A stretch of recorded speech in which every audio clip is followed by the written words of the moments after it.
Mister Jugraj, तुम्हारे खिलाफ complaint बा। आप अपने बेटी के शादी जबरदस्ती करवाओ थे, निकाला बाहर होके।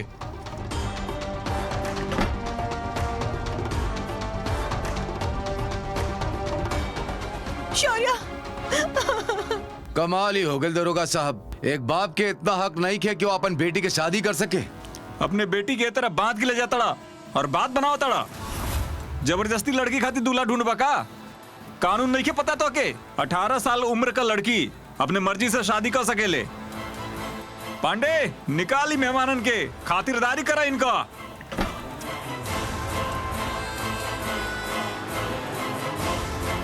अरे ये का हो गई जुगराज? बेटा का भइल बोला। इतना आसानी से अपन प्लान फेल ना हुए थे। कुछ ना भाई माँ, पुलिस के लेके आइल बाज हमके पकड़ावे खातिर। ये सब तोहरा वजह से हो रहल बा। हमार परिवार के हमरे से दूर करल चाहे लू हम डैडी जी, हाँ?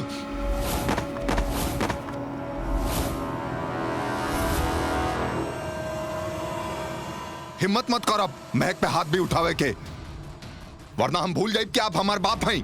बहुत सही बेटा, ये लड़के का खातिर अपन बाप पे हाथ उठाई तू। आज तो क्या हम जिंदा न छोड़ा। ज्यादा चर्बी चढ़ गया बना तो के। अरे इंस्पेक्टर साहब, माफ कर दिया हमार बेटा के। गलती हो गई लोकरा से। वो तो अपन लड़की के ब्याह कोनो अच्छा घर में करवावे के चाहत रहे, पर अब केहू के बीच में ना आई। अब की बार छोड़ता नहीं है के। अगर अब ये हेकड़ी दिखाई ना तो अगली बार छोड़ब ना के। अब वो ऐसा कुछ ना करी।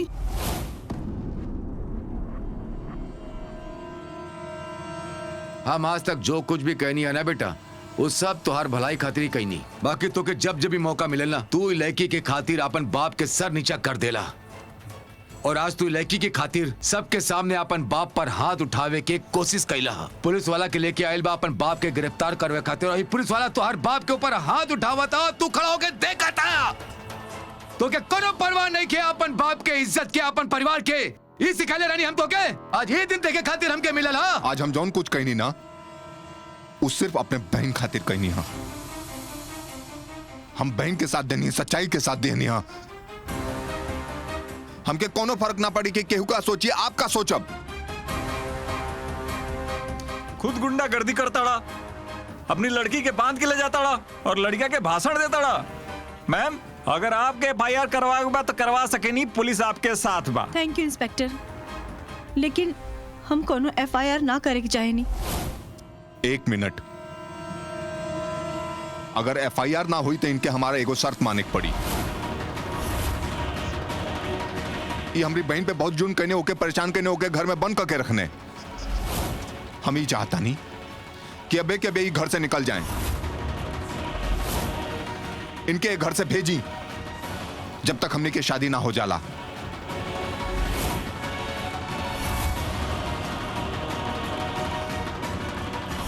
चला, अब कौनो नाटक ना चली, हमने का यहीं वेट कर जाई। सामान बांधा अपन फटाफट से। बेटा जायदा अभी इनका समझदारी से काम ला, बाद में देखब का करे के बाइन कर। चला।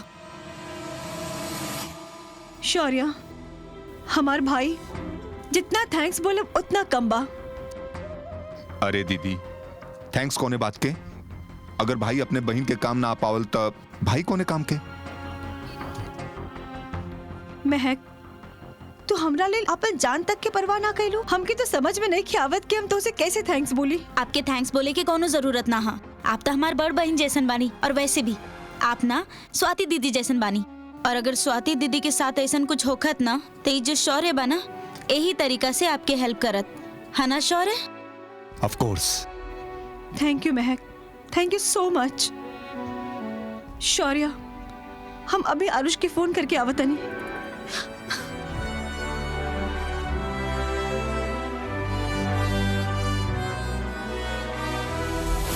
आंटी, हम समझ सके नहीं, हम दोनों के फैमिली के बीच में जौन कुछ बहिल, प्लीज ओके भूल जाए ना।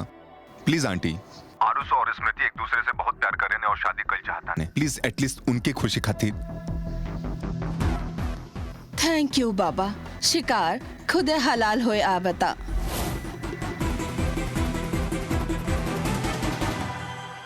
शौर्य, ये तो हर बड़प्पन बा। यू नो, ये रिश्ता दोबारा से हमार दरवाजा पे आई तो हम एके मना कैसे कर सकेनी? आंटी एक्चुअली मैं छोटा मुंह और बड़ बात करता नहीं। जोन बात मम्मी और डैडी जी के आपसे करे के चाहिए ना, वो हम आपसे करता नहीं। वो कहा कि मम्मी जी की तबीयत बहुत खराब बा, बेड रेस्ट पे बाड़ी, और डैडी जी कोनो काम से बाहर गइल बाने। तो आ ही गइल मौका गेम ओवर करे के।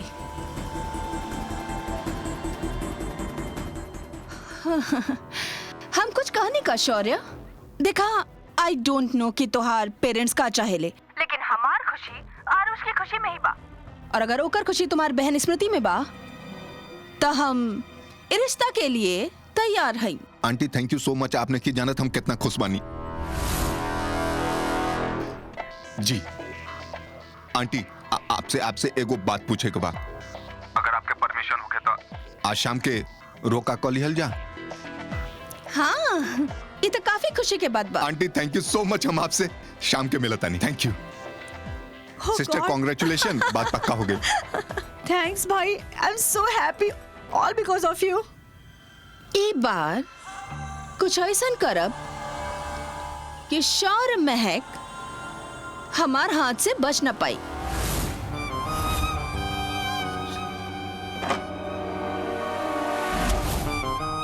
ओहो, ये तो शगुन हो गई।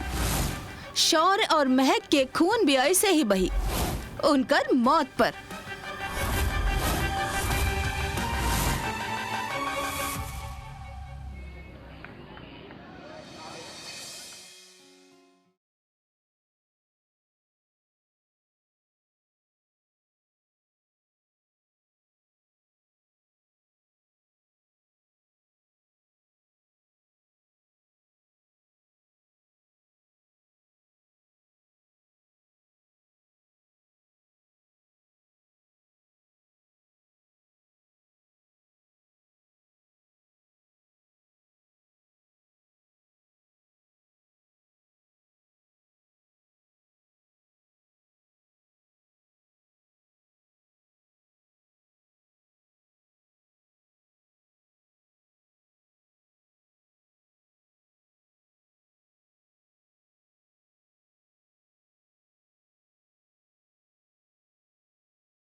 माँ दीदी कहाँ बड़ू, चले के नहीं का? आ गई नी भाई, चला चला जल्दी चला। ई सब का बा? माँ हमार शादी नहीं खे, छोटा सा फंक्शन बा घर के। समझ ला तुहार शादी हो रहल बा, तबे तो पूरा तैयारी के साथे जा रहनी। हाँ का मतलब? अब कुछ बुलबु ही ऐसे ही हंसत रहबू। ई का बात बना रहल बड़ू आप दोनों, हमरा की भी बतावा ना। माँ आई तू ना बहुत अच्छा लग रहलू हो, तू ही बता दे के।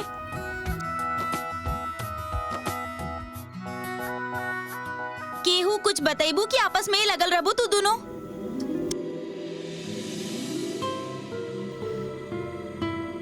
बात खास बा, दुल्हन बनी हमार महक।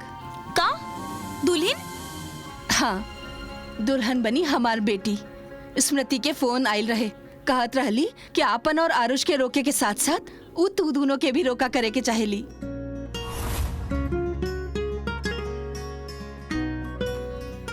का?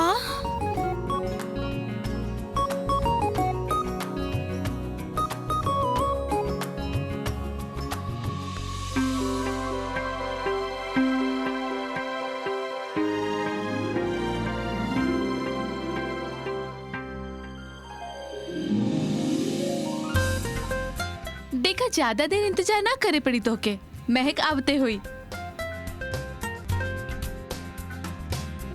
ला आ गई ली।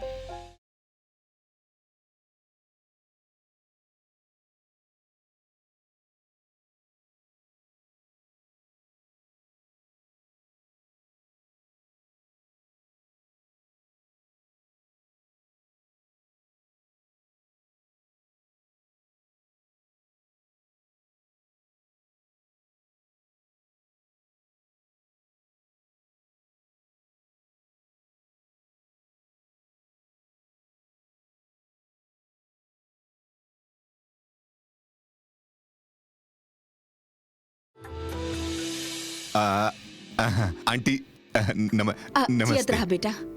रश्मि जी से बात भइल, बहुत खुश रहली ऊ महक के आशीर्वाद देली हा। हम उनसे कहनी कि आप फंक्शन में आ जाई, पर ऊ कहले कि नेक काम में देरी ना करे के चाहिए। तू चिंता मत करा, हम हई ना, हम सब संभाल लेब। अच्छा, हम स्मृति दी के लेके आवतानी। हाँ,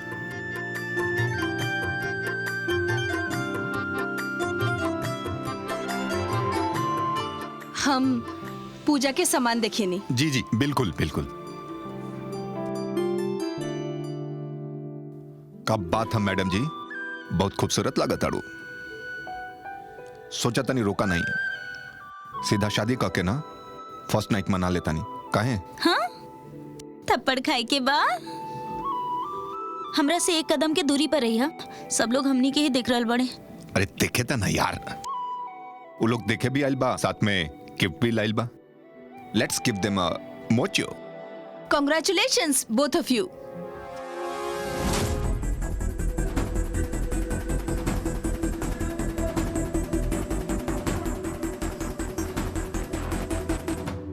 Congratulations.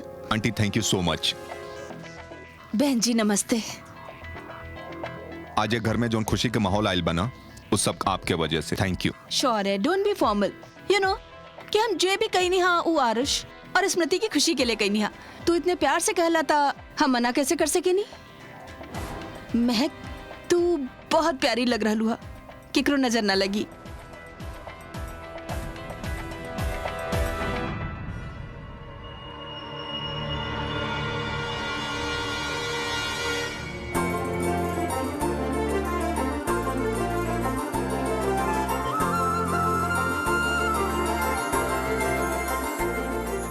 ये सब सच ना हो सकेला। हमके तो कुछ समझ में ना आवता।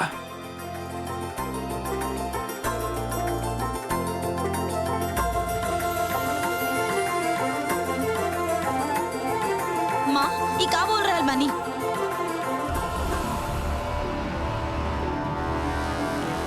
जिंदगी के जितना भी दिन रह गई हा, खुशी से जीला।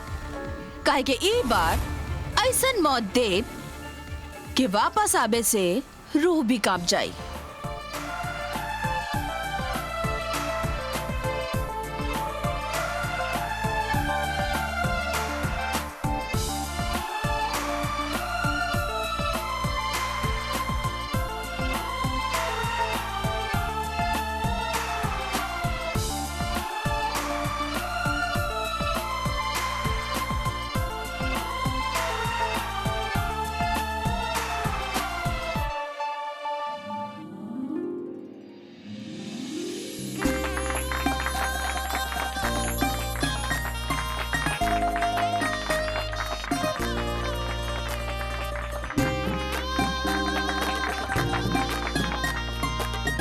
अच्छा महक, एक काम करा, तू थाल हमके दे दा और तू आरती कर ला।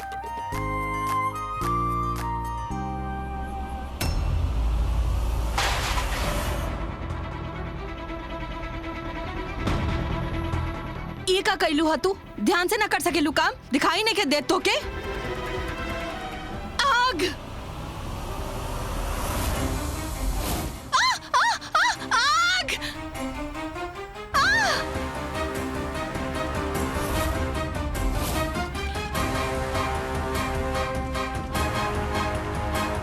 प्लीज केहू पानी लेके आवे।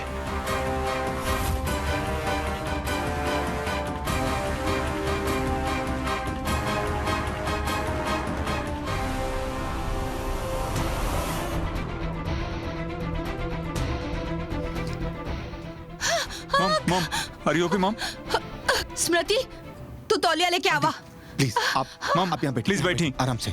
स्वाति, आप ठीक बनी ना? हाँ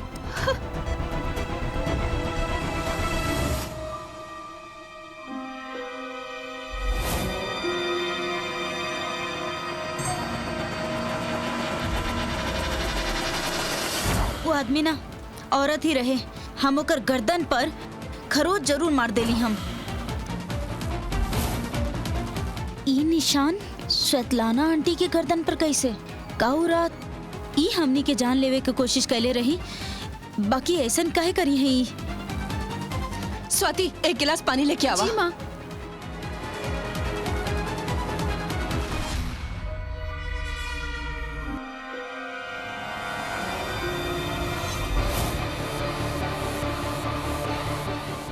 बिल्कुल उहे निशान बा स्वेतलाना आंटी के गर्दन पर। बाकी ऐसन कैसे हो सकेला? जौन दिख रहल बा का उ सच बा या वहम?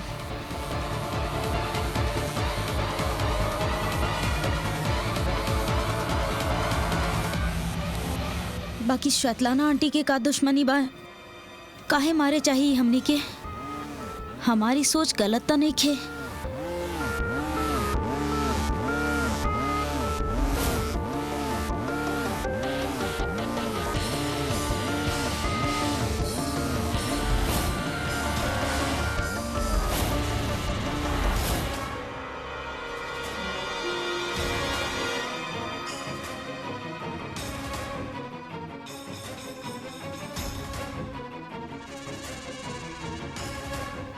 ओ माय गॉड, हमरा गला के निशान बिल्कुल साफ दिखता।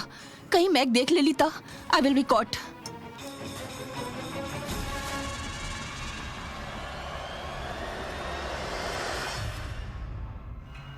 अब मैं वॉशरूम होके आवा था नहीं। अब स्मृति बेटा इनका बाथरूम लेके जावा। देखिया कोनो चीज की जरूरत है तो मदद करिया इनके। जा।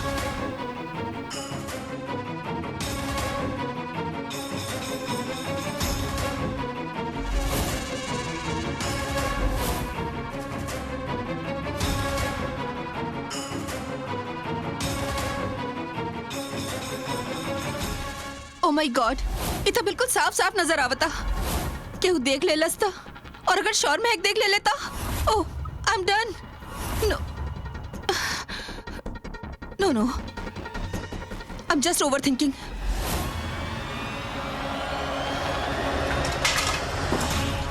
Just relax, don't panic.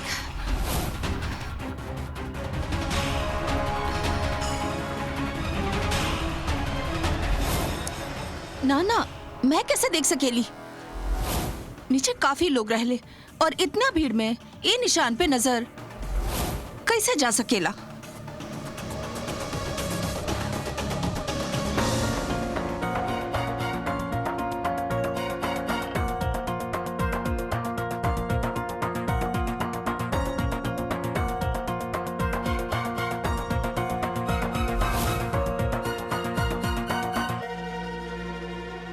सर जी, आप कहाँ रह गए रहनी? कितना देर कर देनी आप? अरे का बतावे, परेशान हो गए नहीं हम। अरे वो बाहर वाले पंडित रहल ना, वो मिलत ना रहल। बड़ी मुश्किल से दूसर पंडित से बात करनी, बस आवत हो जनू। कहत रहलन मुहूर्त के हिसाब से सब कुछ होई।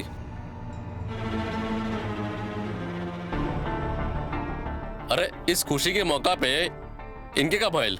एकर मुंह का लटकल बा? सर जी, बात ही उदासी वाला बा।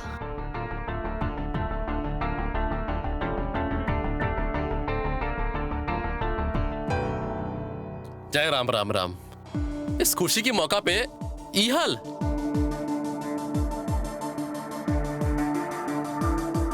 वो देखा, पंडित जी आ गए ले। आवा पंडित जी, बस आपकी ही बात करत रही। नमस्कार पंडित जी, आई सो मुहूर्त बीतल जाला। जी आई। चला आई। आवा।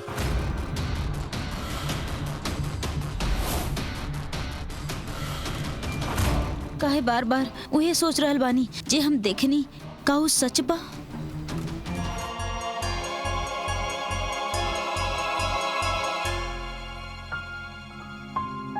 महक,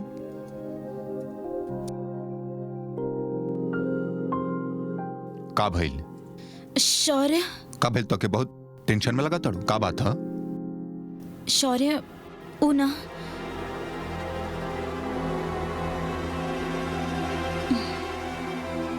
बाद में बात करल जा। शौर्या, आरुष बेटा जल्दी आवा, मुहूर्त निकल जाला। स्मृति बेटा, स्वेतलाना बहन जी कहाँ रह गईली? पूजा शुरू करे के बा। हम मॉम के लेके आवतानी, आप लोग शुरू करें।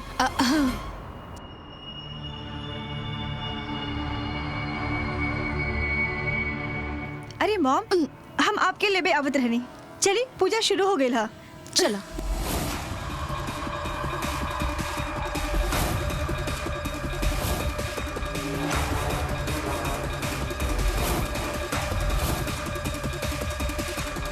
महक और शौर्य एक दूसरे के ना हो सकेले। हम क्या इन्हें एक होए से रोके के पड़ी।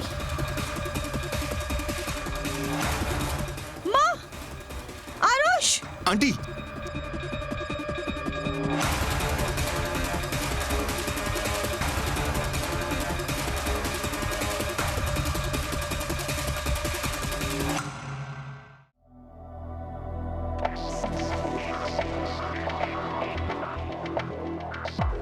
Doctor what happened?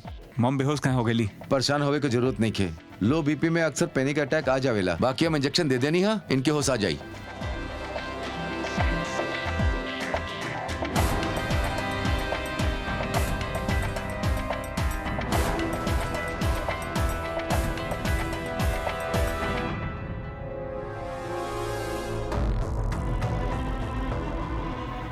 मॉम आप ठीक बनी ना?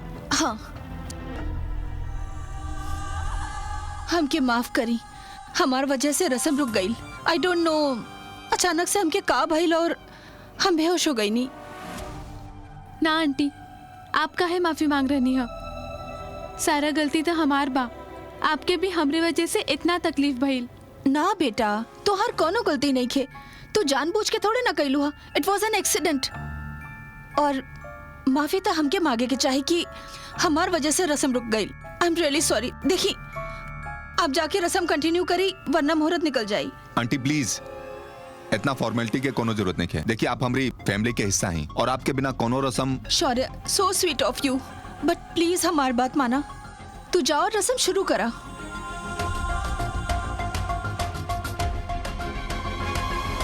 इट्स ओके मॉम, हम रुकता नहीं आपके साथ। आप लोग जाएं, रस्म पूरा करें। हम मॉम के साथ यहीं रुकब।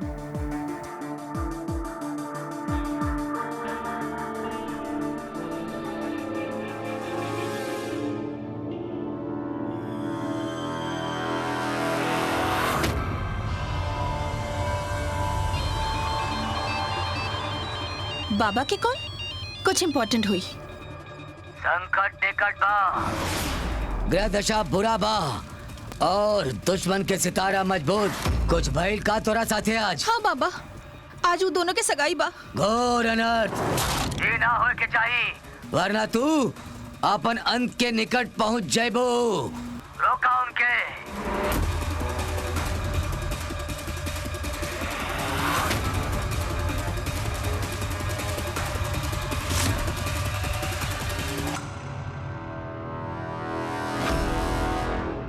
हम कहत रहनी पंडित जी, अगर पत्रिका दोबारा देख लिया जाए और मुहूर्त का कोई और दिन निकल जाए तो। हम पत्रिका पहले ही देख चुकनी है जजमान जी।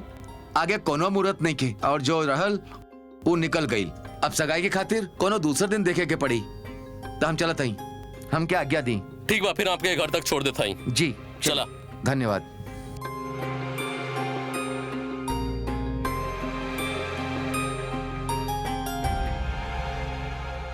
देखिए सगाई आज होके या कल, दामाद तो हम ही हैं ना। और जब तक ये रस्म पूरा ना हो जाला ना, रिश्ता निभावल थोड़ी बंद हो जाई। रिश्ता तोरा से तो कब से जुड़ गई हा। हम रश्मि जी से बात करके आवतानी। स्वाति चला।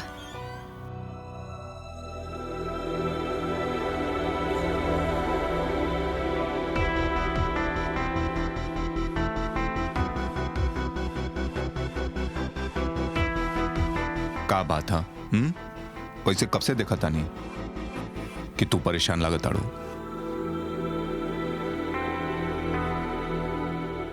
तोरी परेशानी के ना हम समझ सके नहीं। वो कहा कि इतना हैंडसम लड़का से जेकर शादी और सगाई हो रहल बा, नर्वस होखल लाजमी बा। लेकिन तू ना टेंशन मत ला। रोका चाहे डिले हो गए तो का बात बा कि वो रोमांस करे से थोड़ी रोक सकेला। काहे? मॉम अगर आपकी तबीयत ठीक नहीं के तो आप रेस्ट कर सके नहीं। आरुष तू बोले ना मॉम के। मॉम प्लीज रुक जाए ना, आपका तबीयत ठीक नहीं बा। हम बिल्कुल ठीक हैं। अब हम घर जाके रेस्ट करब। बहन जी कहाँ जा रही हैं आप? अभी तो आपकी तबीयत ठीक नहीं खे। आप चलकर ऊपर आराम करी ना। शौर्य कुछ बोलत काहे नहीं खे? वो एक्चुअली मेडिसिन घर पे बा, तो हम घर जाके रेस्ट करब। And I am really sorry जो आज भइल ओके लिए आपके बहुत परेशानी भइल। और वैसे हूँ आप सबके और कितना परेशान करी। आई आपके घर छोड़ दी। चली। आंटी आंटी रोवा ए हालत में कहाँ जाते नहीं? आप रुकी ना, हम आपके ड्रॉप कर दे। सॉरी, हमने आंटी के साथ ही निकल जाए के चाहिए। चलिए आंटी, आप सबके आराम की जरूरत बा। आई चली।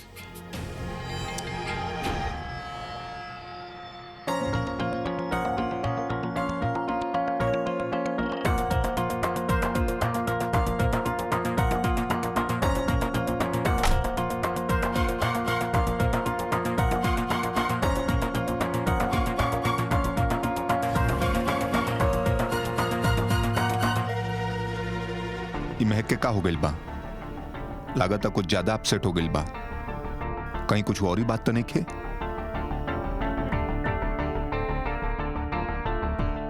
दीदी आज जौन कुछ भइल बा ना,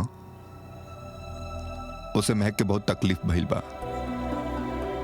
हम ओकरी चेहरा पे इतना परेशानी कबो नहीं देखले।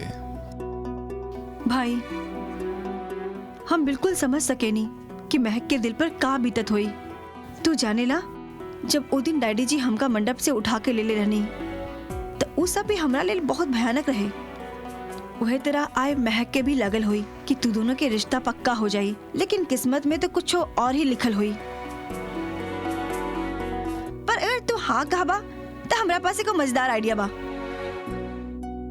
अगर आपके आइडिया से महक के चेहरा पे मुस्कुराहट आ गई ना, तब बताइए प्लीज का आइडिया बा? तू चला हमरा साथ, कुछ स्पेशल करे के बा। चला था।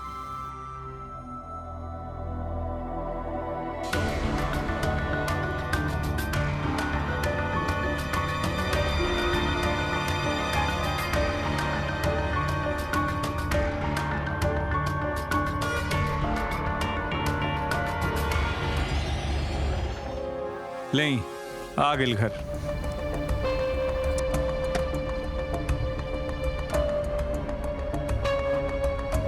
सरिता जी, अब आज के लिए माफ कर दे।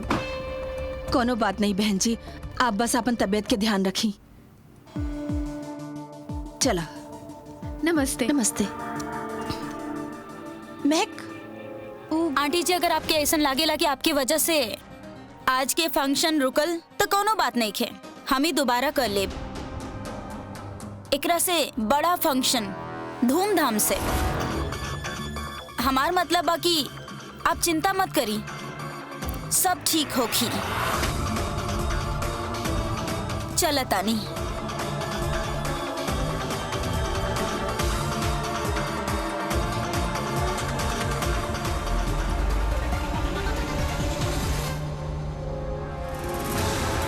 कुछ तबा जौन हमरा के देख ना रहल बा, बाकी महसूस हो रहल बा, और अब हमरा के पता करे के बा।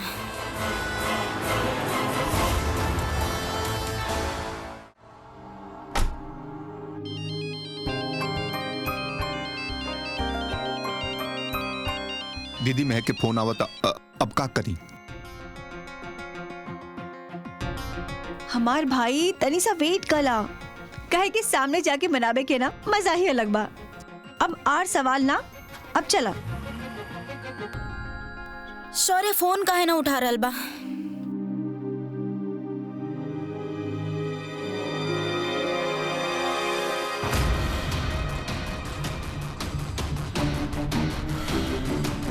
अगर श्वेतलाना आंटी ही वो हमला हमनी पर करवैले रही, तो ये बात समझल जा सकेला कि आज जे कुछ भी भइलू भी ओकर पीछे भी उहे होई।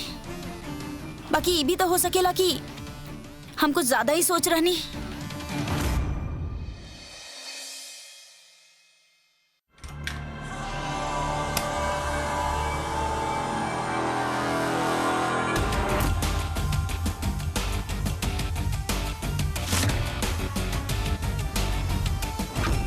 इतना आसान ना बा हमरा से जीत लेबे के।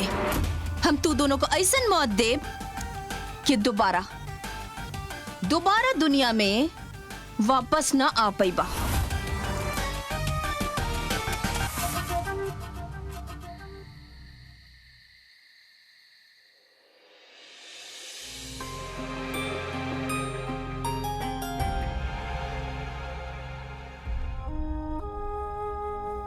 माँ, इला चाय पीला तो क्या आराम मिली।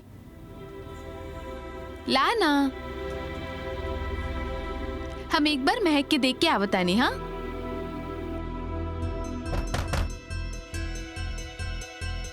ओ सर जी आयल हुई है, पंडित जी के छोड़े गए रहेल ना।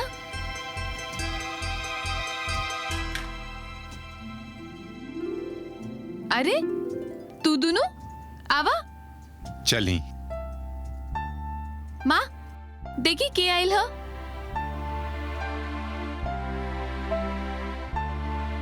शौर्य बेटा तू? आंटी हम का महक से मिल सके नहीं? हाँ हाँ हम बुलावत आनी। महक महक जल्दी आवा। का भइल माँ, तू ठीक तो बाड़ू ना? हम तो ठीक हई, पर हमके कोई और ठीक नहीं के लागत।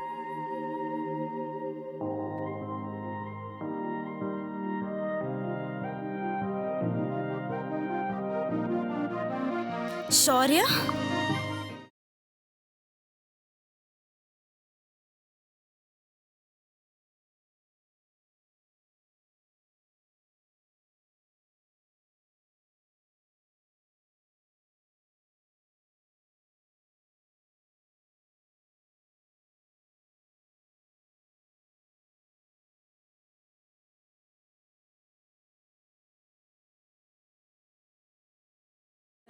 महक आज जौन कुछ भइल बा ना उसे तो के अब बाकी सबके बहुत ठेस पहुंचल बा।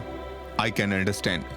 आज हमने के रोका ना भइल तक हमने के एक दूसरे से अलग ना केहू ना कर सकेला। अब ऐसे पहले तू अपन माइंड चेंज करा। हम आज अब बे यही वक्त तो से अपन सगरी रिश्ता जोड़ल चाहता नहीं, और ये सब करे खातिर ना हमरा के कोनो मुहूर्त कोनो वकील की जरूरत नहीं है।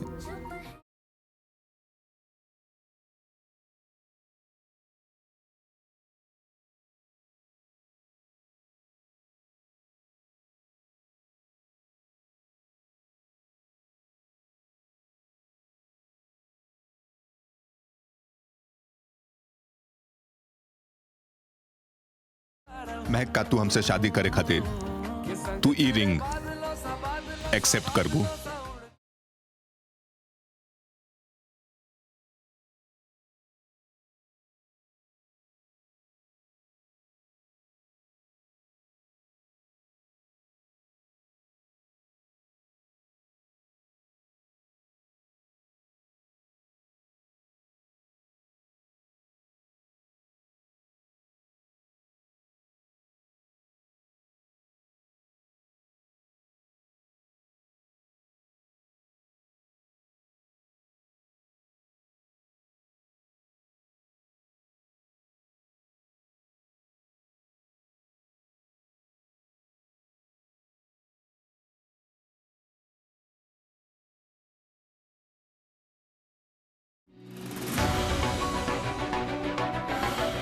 महक का भइल?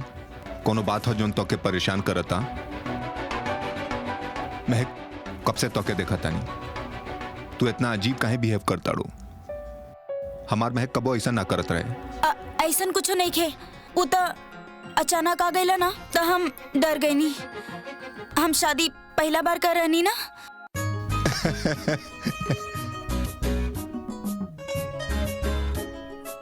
ओके हाँ का करब तोहरा से शादी, तोहरा साथ जिंदगी बितावे खातिर तैयार बानी।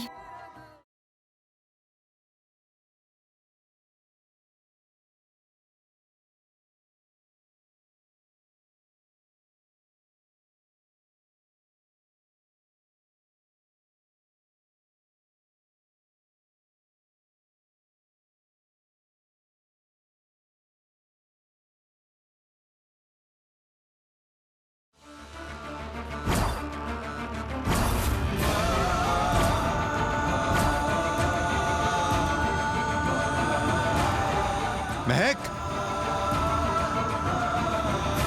महक का भाई यू ओके? हाँ हाँ हम ठीक बानी।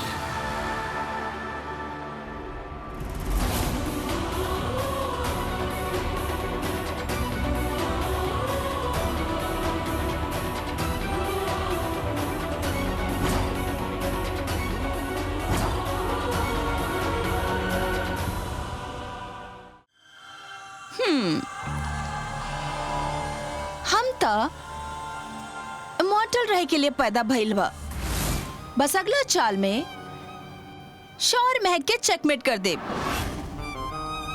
हाँ, फिर हमेशा के लिए जियब।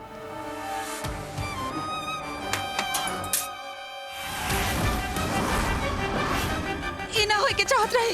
दिस इज नॉट गुड। ये बैड ओमन बा।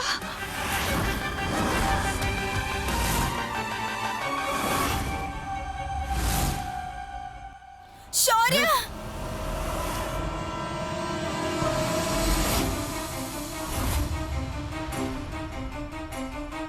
महक, महक महक, प्लीज आंख खोला महक। साथी तू एक गिलास पानी लेके आवा।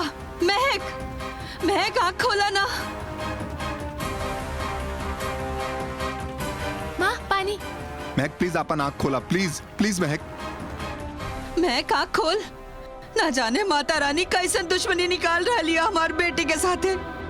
शौर्य ठीक ता हो जाई ना। आंटी रिलैक्स, हम अबे के हॉस्पिटल ले जाते हैं।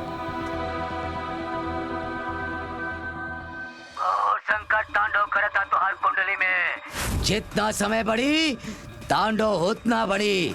जैसे जैसे तुहार शत्रु एक दूसरे के समीप ही हैं, तो वैसे ही अपन मृत्यु के समीप आ जाइबो। बाबा हम वो सब कहीं नहीं जे आप हमसे कहले रहनी। तब वो काम ना बनल है ना? तो आप बताएं कि हम का करी। का शौर्य के महक के रिंग पहने होते वो बेहोश हो गई। बाबा हम आपसे बाद में बात करब। अब आरुष,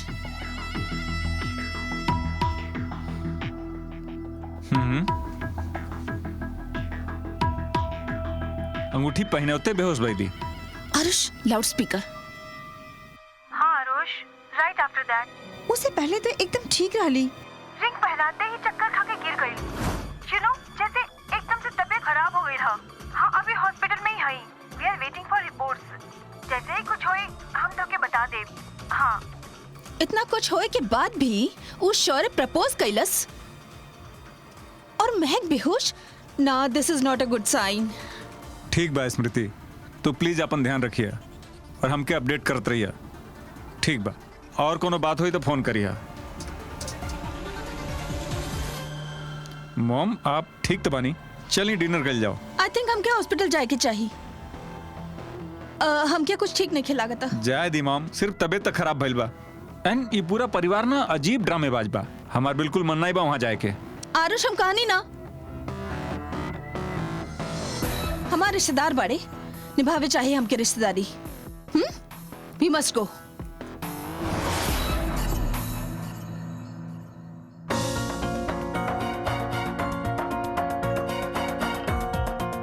माँ सब ठीक हो जाए, तू बिल्कुल फिक्र मत करा।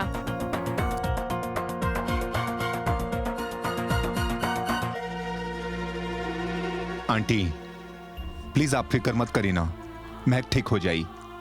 सी इज अ फाइटर। ये प्रॉब्लम से लड़के ना ऊपर आ जाई। देखिए अब और ओके हिम्मत ना आपसे ही तो मिलल बा। सब प्लीज आप बिल्कुल फिक्र मत करी। सुनी, टेक केयर। मिस्टर शौर्य जी। मिस्टर शौर्य, हम महक का पूरा चेकअप कर ले बानी। एंड से कि अटैक भइल बा उनके, बाकी उनके कोनो दिक्कत नहीं बा। Because she is all right. का आप बता सके नहीं ऐसा का भइल रहे जेकरे वजह से उनके ये अटैक आयल? का वजह बा समझ में नहीं आवत। जैसे ओके ये एंजाइटी आप पैनिक अटैक पड़ल बा। अगर महक के होश आ गई बात हम मिल सके नहीं। बिल्कुल, लेकिन ख्याल रहे उनके कोनो स्ट्रेस ना पहुंचे। ऑफ कोर्स डॉक्टर, हमने क्या ध्यान रखब। Thank you, doctor. Thank you. Shaurya एगो बात बा, हमने एगो बड़ा अजीब सा चीज देखनी। महक कुछ बतावे वाला रहे। वो परेशान भी लागत रहे। का वजह हो सकेला? हमके पता लगावे के पड़ी।